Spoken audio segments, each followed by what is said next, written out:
Dumalo ang higit kumulang 1,500 na residente sa bayan ng San Fernando, Sibuyan Island sa ginanap na second anniversary ng barikada sa pangunguna ng Bantay Kalikasan.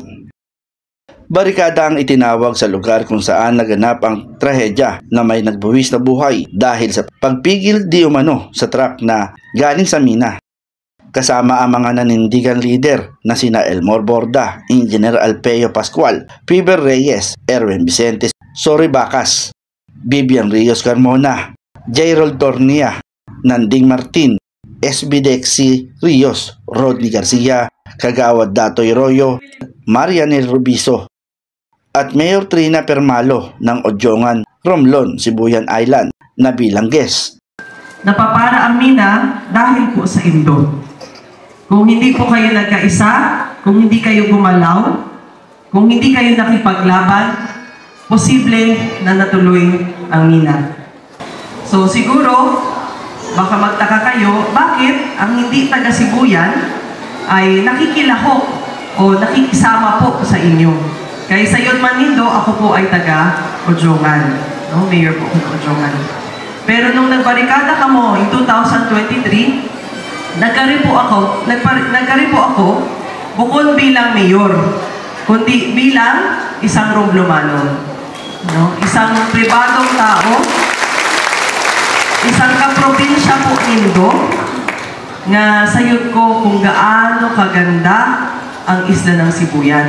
Ipinaliwanag ni Engineer Alpeo Pascual na isang expert sa pagmimina. Sinabi niya na lubhang mapanganib kung tuluyang masira ang kabundukan. Bukod sa sayang, ang ganda ay magbabadya ng paglandslide sa Sibuyan Island.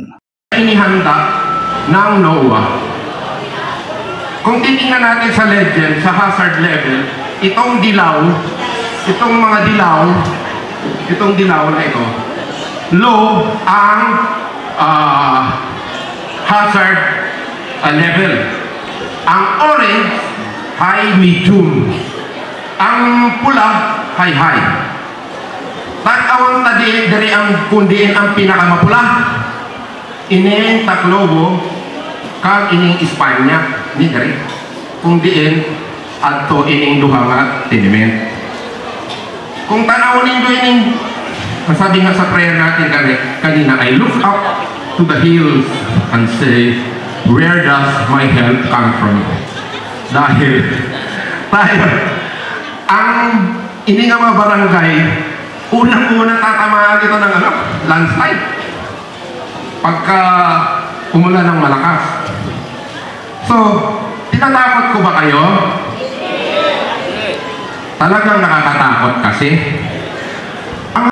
Sinusugan naman ang dating nagtatrabaho bilang security na umalis na rin sa kumpanya, Erwin Rolyon Vicente na taga-Barangay Pili, dahilan hindi na raw niya kaya na magtaksil sa kanyang bayan.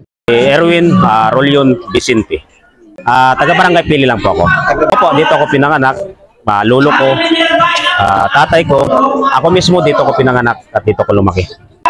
Ito po ay second anniversary ng mga anti-mining. So, ginugunit na po nila, kasama na ako, yung mga nakaraang mga rally, nakaraang pagtitipon. Kaya nga po nahinto yung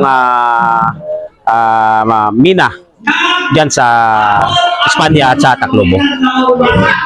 Napakasakit isipin dahil mga kaibigan ko rin yung nakita ko na naghaharang sa truck. Grabe ang sakripisyo nila, ulan, init, gutom.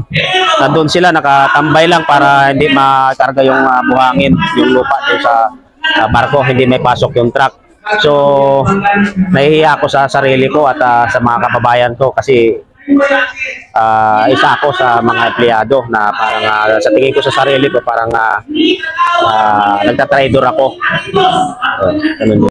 Bawal talagang minahin. Dahil bundok tapos dagat na kagad. So walang area na paglalagyan ng mga sinasabing tubig o putik na mga galing sa bundok. Si Nanay Rosalinda Bosoda na tiga-Barangay Pili bilang matagal na rin nakatira at dito na rin lumaki at nagkapamilya. Tutol siya sa pagsira ng kabundukan at mawawala ang hanap buhay ng kanyang pamilya dahil ang kanyang asawa ay isang magsasaka at isa ring mangingisda. na namin mangyari yun na maulit pa. Yung dagat. At saka, yung nagkakawil ng isda. At saka meron kaming palayan. Kaya ayaw namin na maano ang ng mina, ayaw namin. At tutol kami, tutol. Kasi ang asawa ko, ang anak ko, nag-aano ng isda, nangangawil, at saka meron kaming palayan. So ang kabuhay, dagat. Dagat, saka palayan. Palayan. Saka nagtatanim ng mga gulay. Kaya tutol kami. Mensahe ko lang, sana itigil na ang pagninila. Yun lang gusto namin na parang wala nang ibalik sa dati. Walang problema. Maayos ang pamumuhay ng mga tao. Lalo na yung taga-bukid, taga-bundok. Kasi makawawa sila. Kasi pag nasira ang bukid, talagang mensahe ko lang, tigilan talagang nila para walang problema. Matapos ang programa ay nagbigay naman ng bigas sa mga dumalo sa second anniversary ng barikada.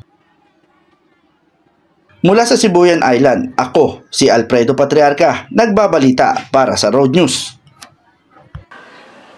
Gugma o kwarta? I love you all.